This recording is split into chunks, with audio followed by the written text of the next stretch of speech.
80 feet of vertical ice, a frozen waterfall that covers the north side of a silo just west of Cedar Falls, and a challenge to even the most experienced of climbers.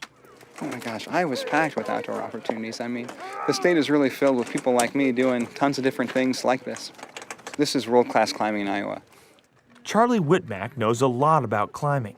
He has stood atop mountain peaks all over the world, and in 1993 became the first Iowan to climb the world's highest mountain when he reached the summit of Mount Everest. We're just out here training and just having a fun time. You know, it's great to come out here and bring new people into the sport in a setting that's very safe and accessible. Safe most of the time.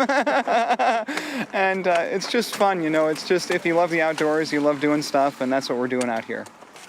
Dribbling water down from the top of a silo, hoping that it would freeze so you could later climb it, was the brainchild of Don Briggs.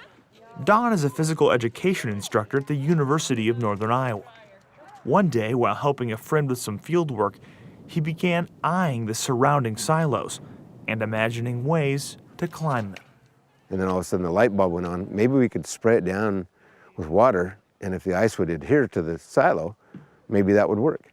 So I asked the farmer, and he said, sure, go ahead. I don't use the silos anyway, and just help yourself. Go ahead.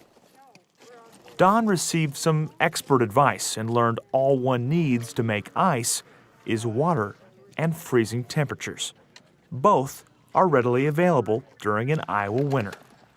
Don also learned that to get the world's attention, all you have to do is create a uniquely Iowa challenge.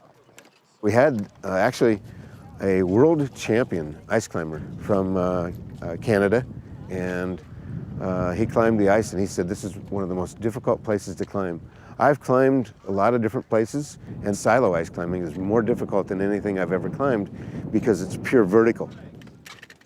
The silo is open to anyone who cares to test Iowa's gravitational pull. If you care to climb, all you need is warm clothing. The ropes, helmets, safety glasses, ice axes, harnesses, boots, and crampons are all provided. $35 buys you an all-day pass and a lesson on climbing with an emphasis on safety. And if you should lose your grip, it also buys you the peace of mind that the person on the other end of the rope is trained to keep you from an icy demise. You know, the biggest thing out here is our rule number one is no one gets hurt.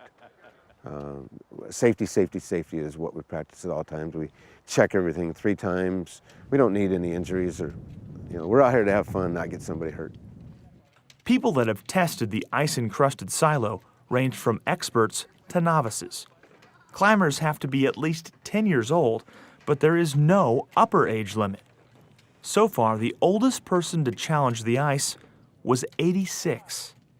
Yeah, it takes a lot more arm strength than regular climbing, and it's a lot harder. Jacob made it all the way to the top of the silo, but does belong to a climbing club and has the advantage of young muscles. It's not an easy climb, and not everyone is capable of summiting the silo, where success is shared with the ring of a bell. It really helps to be in good shape for this. A lot of people think you have to be really strong upper body-wise, but actually it's your legs that get you up the silo.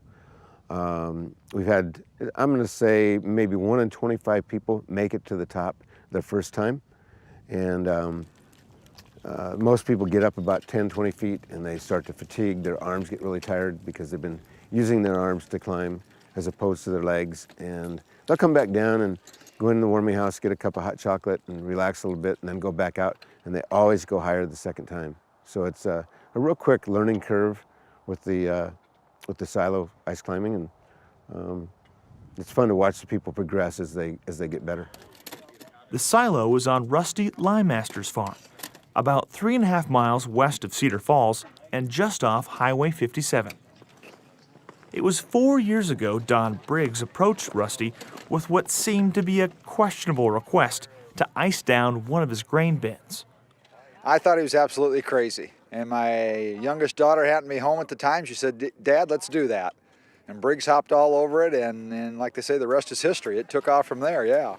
Gives me something to do in January and February when things are pretty slow around here. It's been very enjoyable. At 80 feet, the silo is roughly the height of an 8-story building. The reward for climbers who reach the top is not only a feeling of accomplishment, but also a view that, according to Don, is really pretty cool.